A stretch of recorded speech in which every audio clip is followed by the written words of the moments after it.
So after you come up with the purpose of why you want to purchase this property or what purpose it fulfills for you, then now you do the numbers. Every property that your real estate broker brings to you, now you should be doing the numbers on it.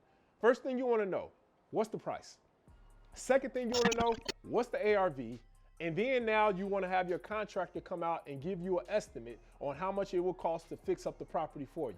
All right? So what we got? We got the price, we have the ARV, which is the after repaired value, and then you want to know how much is your renovation cost going to be. And your renovation cost is all going to depend on what's your purpose for the property. Remember, if you're doing a total renovation, a total gut, if you're doing a fix and flip, then you're going to spend a little bit more on the rehab of the property. But if you're doing a buy and hold, now don't get me wrong, you still want to make it nice for the tenants, but you don't have to go in doing everything. Why? Because you're going to have this property for the next 30 years or so, and you're going to have to keep doing upkeep and maintenance over the duration of that time. My vision, I don't have like a one-size-fit-all vision for every property that I do. You know, when I walk in, I kind of let the property tell me how it wants to look. So when I walk into a property, you know, I just sit back and I let the bricks talk to me. I let these properties have so much history inside of them. A lot of these buildings were made in the 1940s, the 1950s. I've renovated properties from the 1800s.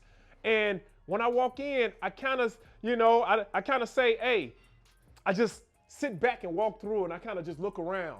And while I'm walking around and just looking around, you know, I kind of just close my eyes and then I actually start to imagine like, okay, well, this is how they created it in the 1950s, but this is how homes are now.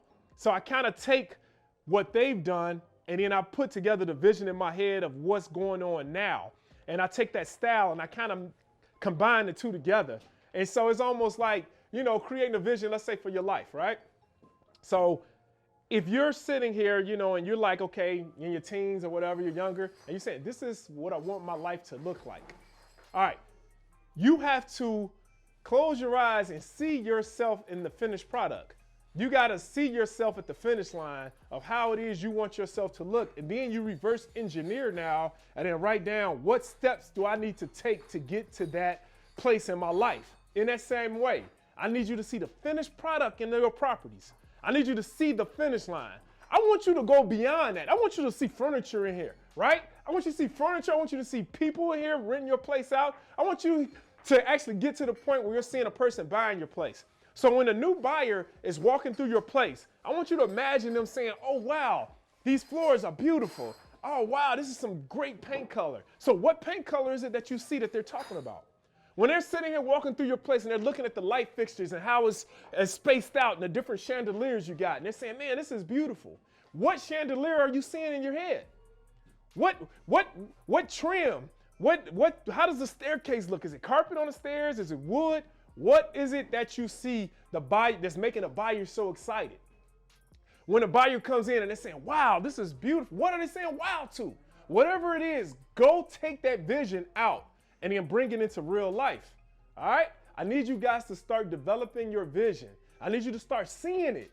And like I said, this goes way beyond real estate. I think that's why I'm so passionate about real estate, because I get a chance to take what's old and turn it new. You know what I'm saying? We're not rehabbers, we're vision makers. Let's go.